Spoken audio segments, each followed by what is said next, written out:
Hello everyone, this is Christ Psycho. Today we'll be covering the Season 11 balance changes and their effects on the game. Starting off with the assault rifles, the AS-Val has received a somewhat noticeable range buff along with a minor movement speed increase. This is a nice change, although the slower bullet speed will keep it from being a competitive option. However, this also applies to the 15-round FMJ conversion, and considering the AS-Val with this ammo conversion is one of the best guns in the game, being basically an aggressive version of the SKS will now perform even better.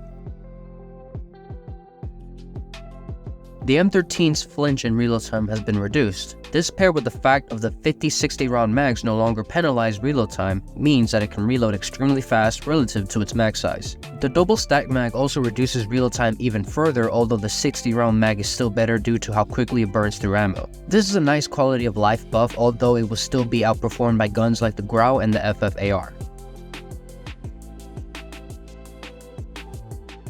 The AK-47's headshot multiplier has been drastically increased from 1.2 times to 1.55 times. This means that it is possible to 2-tap in the first range if you can land both headshots for a near instant kill TTK of 110 milliseconds. This gives it some very interesting potential, although the slower fire rate will still be an issue that holds it back. If you wanted to try for yourself, this is the build we recommend.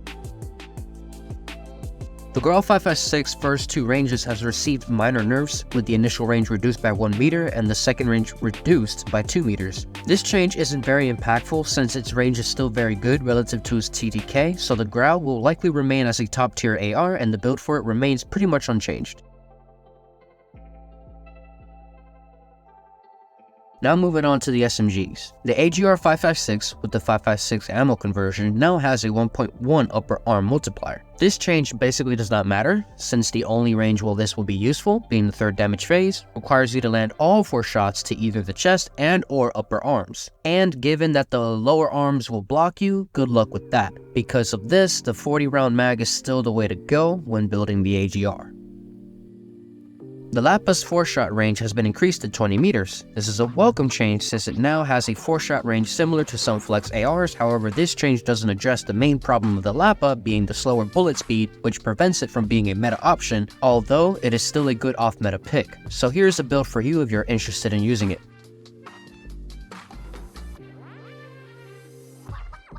Next we have changes to the sniper rifles. Koshka's fire rate has been increased, being slightly faster than the DLQ now. This makes it an even better option for aggressive sniping due to its blank scope accuracy and ADS time relative to its one-tap consistency, although it will struggle with having worse wallbang performance and reduced reserved ammo. The Arctic 50 stopping power reload has been reworked. It no longer increases damage and range, but the ADS time penalty is greatly reduced. This change basically makes it into a right-click alternative with similar one-tap consistency, but with better reload and ADS time at the cost of slower fire rate, making it a great option for passive sniping with stopping power equipped.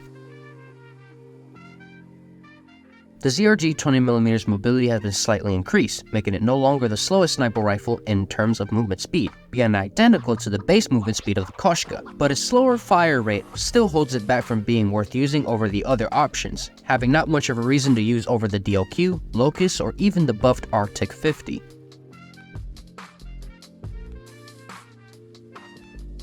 The J358 now has a new initial damage phase, which won't matter for the base gun, however they will also give it a 1.1 chest multiplier with stop and reload equipped. This gives it the ability to one-shot to the chest up close, which sounds pretty good, but because it cannot one-tap to the arms, this will be very inconsistent, and the lack of a suppressor prevents it from being a great secondary.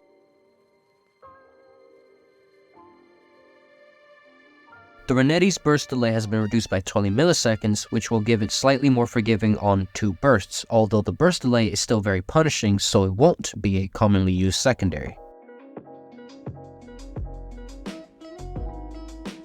Gas grenades now have a larger radius, meaning that it will be more effective at crowd control and area denial, so it should be even better at objective-based modes like domination and hardpoint. The score requirement of the Napalm strike score streak has been reduced, effectively requiring 1 less kill to get. Since the Napalm strike is already a very strong score streak for respawns, effectively functioning as a better nuke, it will now be even more effective. Moving on to the perks. Amped now improves swap speed and launcher reload time even faster than before, so it should be even better for aggressive snipers who like to quickly swap to their melee. Although being in the same slot as quick fix and toughness means that it won't see much use outside of that. Footsteps revealed by the tracker perk now stay for 3 extra seconds, which will make it somewhat useful option mainly for S&D, but just like Amped, it suffers from having other stronger perks in its slot. The grenade dropped by those having the Martyrdom perk now has a larger explosion radius, so getting kills beyond the grave will be more frequent, and also more annoying. The breath hold duration from Iron Lungs has been increased by a second, although given how easy it is to circumvent idle sway, it will still remain as a lower tier perk. The last perk that got changed is Demo Expert, with the explosive damage boost being increased by 10%. This won't be super noticeable for explosives like frags and semtex, but it will be more noticeable for weaker explosives like contact grenades and NA-45 explosions. So if your loadout comprises of these, you might want to start running it. And that pretty much covers everything there is to know about the changes that happened this season. Let us know in the comments what you think about these changes, and if you found this video helpful, be sure to leave a like and subscribe. Christ Psycho, going dark.